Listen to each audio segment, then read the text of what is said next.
সে বলছে শবে বরাতে রাত্রেবেলা ইবাদত না কইরা যদি পতিতালয়ে যায় থাকে, এটাও এর চাইতে বালা। নাম হইল আকরামুজ্জামান। আমার মনে হয় আকরামুজ্জামান লাইলাতুল বারাত আর শাবানের চাঁদের এই বরকতপূর্ণ শবে বরাতকে পতিতালয়ের সঙ্গে তুলনা করছে। এই লাইলাতুল বরাতকে পতিতালয়ের সাথে তুলনা করে সে মনে হয় প্রমাণ করতে চেয়েছে তার জন্মটা হয়েছে পতিতালয়ে। আর আমরা এই তারিখে গোসল করে সুন্দর করে সুগন্ধি লাগিয়ে হালুয়া রুটি খেয়ে বেশি বেশি হালুয়া রুটি খেয়ে মা বোনদের ঘরের ভিতরে মা বোনদের জায়গা করে দিয়ে সন্তানদেরকে আঙ্গুলে হাতের শিকল বানিয়ে আমরা এই শবে বরাতের রাত্রে আল্লাহর ঘরে মসজিদে গিয়ে ইবাদত করব, নামাজ পড়ব, রোজা রাখবো, জিকির করব, মাজার জিয়ারত করব।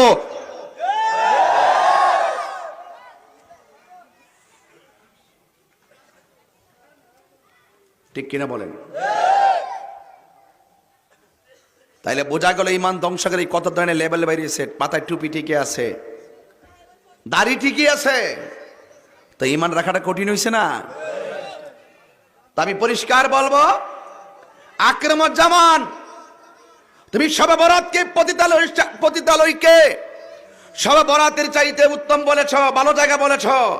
তোমার জন্মস্থান সেখানে হলে তুমি আজকে রাত্রে সেখানে চলে যাও।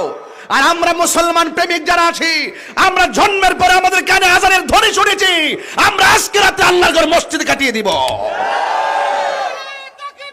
আল্লাহ। বাচ্চারা তো শবে বরাত বুঝে না, বুঝে? এরা কি রাতের গুরুত্ব বুঝে? এরা হালুয়া রুটি বুঝে। এই বাচ্চাগুলো যখন একটু বড় হবে তখন তারা বুঝবে যে ওই যে আম্মা যে ছোট বলে আমরা খাওয়াইছিন, এই রাত্রটা এই রাত। এরা শবে বরাতের সঙ্গে হালুয়া রুটি খেতে খেতে দিনে দিনে বড় হবে, শবে বরাতের সঙ্গে তাদের পরিচিতি হয়ে যাবে। জোরে কন্যা সুবহানাল্লাহ। বেশি করে খাওয়াবেন। সে কয়েক বছর আগেও বলছিল জিন্দা নবীকে তালাক দিলাম। আমি গুইরা পাবলিক রে বুঝাইছি, দেখ রে, আহলে হাদিসের সাথে লামাজাবিদের সাথে আমাদের আমলের দ্বন্দ্ব না, তাদের লগে ইমানের দ্বন্দ্ব। আমি আর বুঝাইতাম পারছি না কেউ রে। সবাই কয় এরা তো নামাজ ঠিকই পড়ে, হ্যাঁ, হানাফি, শাফি, মালিকি, হাম্বলি এক এক তরিকায় মক্কা মদিনায় গেলে তো কত স্টাইলে নামাজ পড়ে। আমি কারে বাড়া বুকের উপরে হাত বাঁধুক আর নাবি নিচে বান্ধুক, 20 টাকাত পড়ুক, 8 টাকাত পড়ুক, এই গ্রুপটার লোক তো মূলত আমল নিয়ে দ্বন্দ্ব না, এদের সাথে ইমান নিয়ে দ্বন্দ্ব।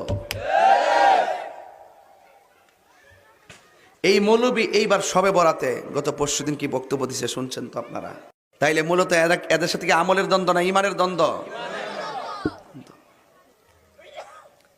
তো যেই ব্যক্তি বলছে শবে বরাতের রাত্রে সারা রাত্র ইবাদত না কইরা পতিতালয়ে যায় থাকা উত্তম, আরো ভালো, সে কি মুসলমান?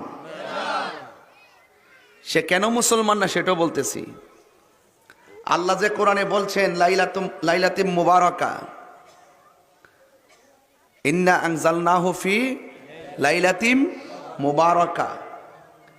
এই মুবারকময় রাত যতটা আছে তাফসীরের মাধ্যমে একটা হলো লাইলাতুল বরাত। সে আল্লাহ পাকের সেই মুবারকময় রাতকে অস্বীকার করেছে। আর 2 নম্বর, আমার নবী এই লাইলাতুল বরাতের ব্যাপারে বলছেন সেটা কোন রাত? লাইলাতুন নিসফি মিন শাবান। এটা হলো শাবানের 14 তারিখ দিবাগত রাত। এই দিক দিয়ে সে আমার নবীর হাদিসকে অস্বীকার করছে। কথা বলেন ঠিক না বেঠিক? তো কোরআনের আয়াত, রাসূল পাকের হাদিস, মান কাযাবা আলিয়া মুতাআম্মিদান ফালিয়াতাবাওয়া মাকআদাহু মিনান নার। যেই ব্যক্তি নিজে নিজে মন গড়াভাবে নবী পাকের বিরুদ্ধে মিথ্যা কথা বলে এবং যে মিথ্যা হাদিস বর্ণনা করে, যে ব্যক্তি নবীজির উপরে মিথ্যা চাপিয়ে দেয়, সে যেন তার ঠিকানাটাকে জাহান্নামের মধ্যে করে নিল। আর হালালকে হারাম জানা, হারামকে হালাল জানা কুফুরি। এই জন্য ওই মৌলবী কাফের হয়ে গেছে। ওই মৌলবী কি হয়ে গেছে? কাফের হয়ে গেছে। তবে আমি পরিষ্কার ভাষায় এই কচুয়ার জমিনে বলতে চাই,